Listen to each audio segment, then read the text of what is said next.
कक्षा 10 अध्याय 4 मानवीय आपदा में आज आप लोग को रेडियोधर्मिता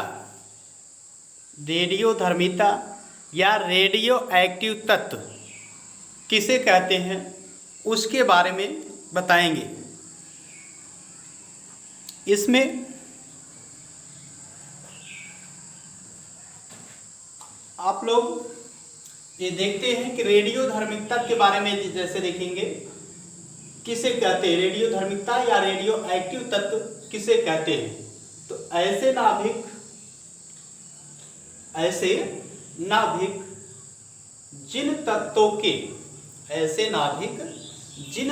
के परमाणु में अल्फा बीटा गामा किरणें उत्सर्जित होती हैं।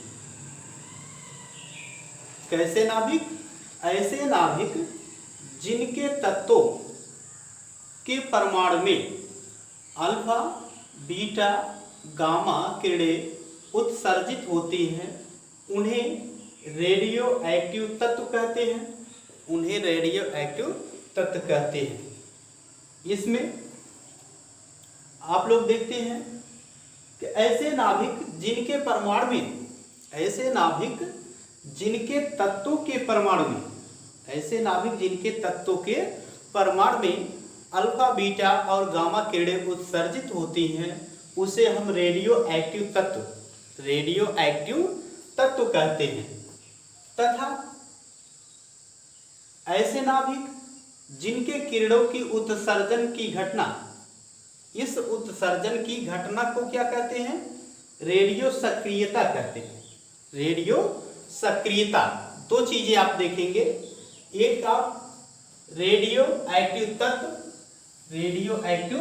तत्व और दूसरा देखेंगे रेडियो सक्रियता किसे कहते हैं। तो किरणों की उत्सर्जन की घटना को रेडियो सक्रियता कहते हैं। इसकी खोज रॉबर्ट पियरे एवं उनकी पत्नी मैडम क्यूरी ने की थी, जिसकी पहचान 1902 ईस्वी में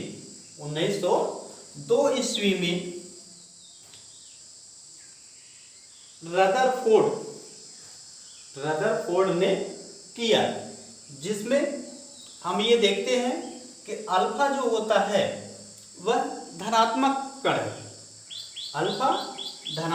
है, बीटा ऋणात्मक है और गामा जो है वह उदासीन कण है।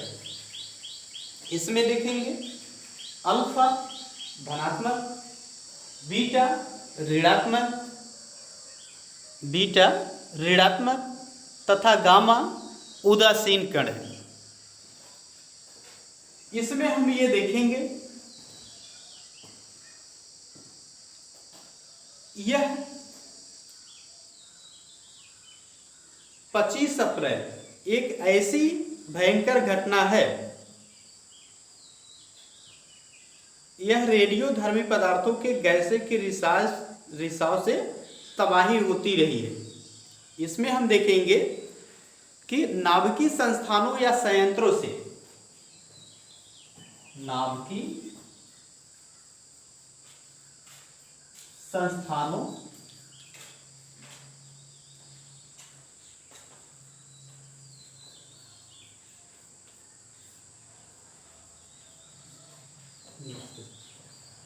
संस्थानों या संयंत्रों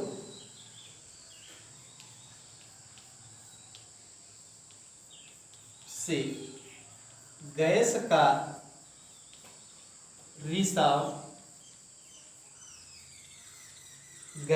रिसाव होता रहता है। रिसाव से अधिक मात्रा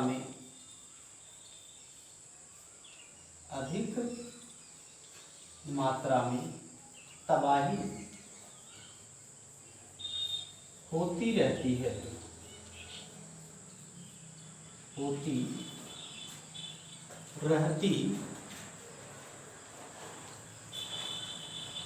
होती रहती है।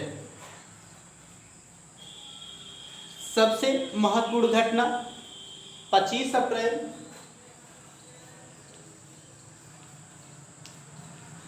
1986 ईस्वी में 1986 ईस्वी में यूक्रेन की राजधानी कीव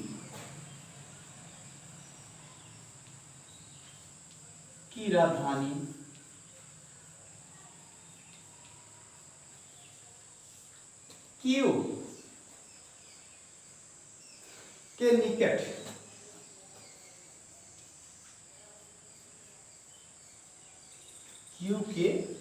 निकट क्यू के निकट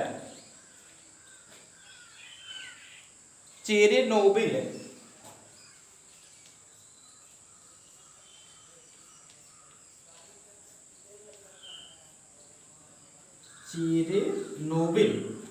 में घटित हुई।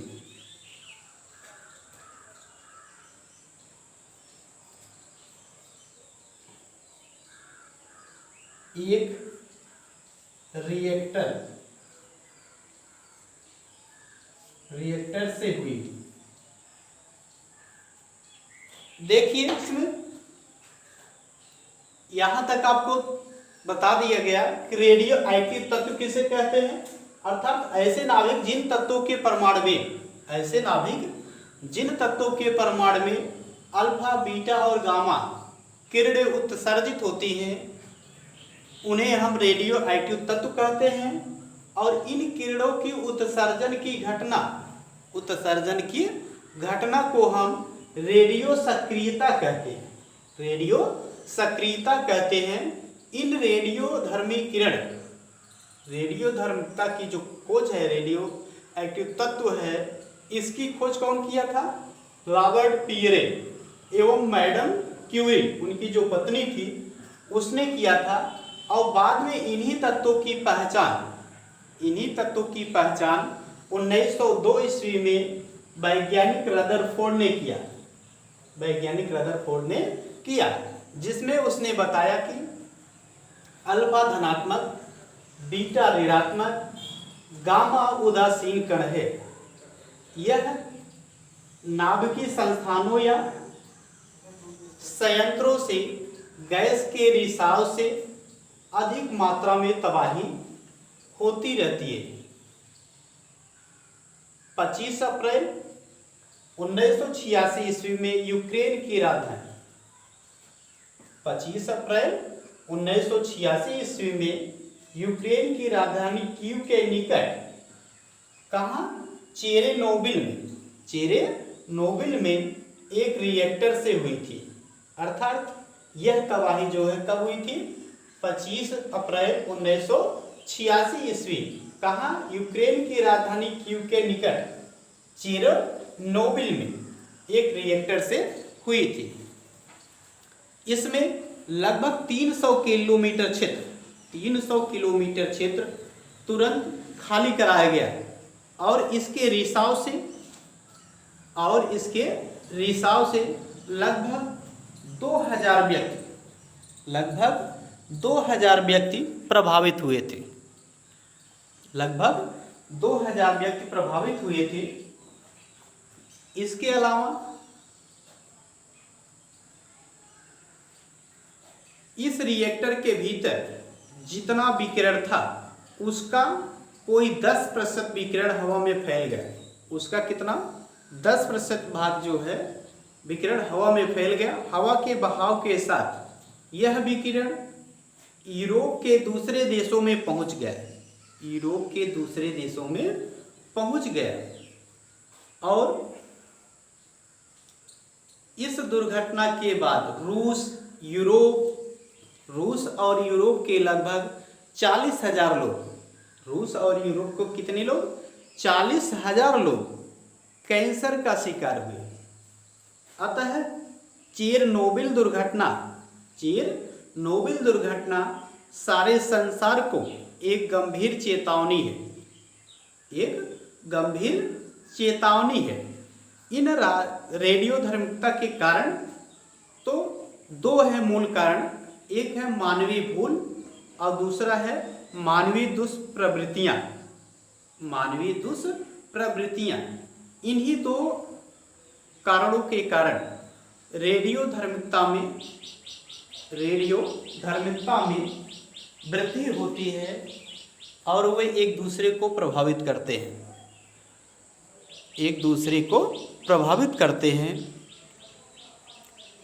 अब हम आगे या अगले वीडियो में आपको रेडियो धार्मिकता के कारण और रेडियो धार्मिकता से बचने के उपाय बताएंगे।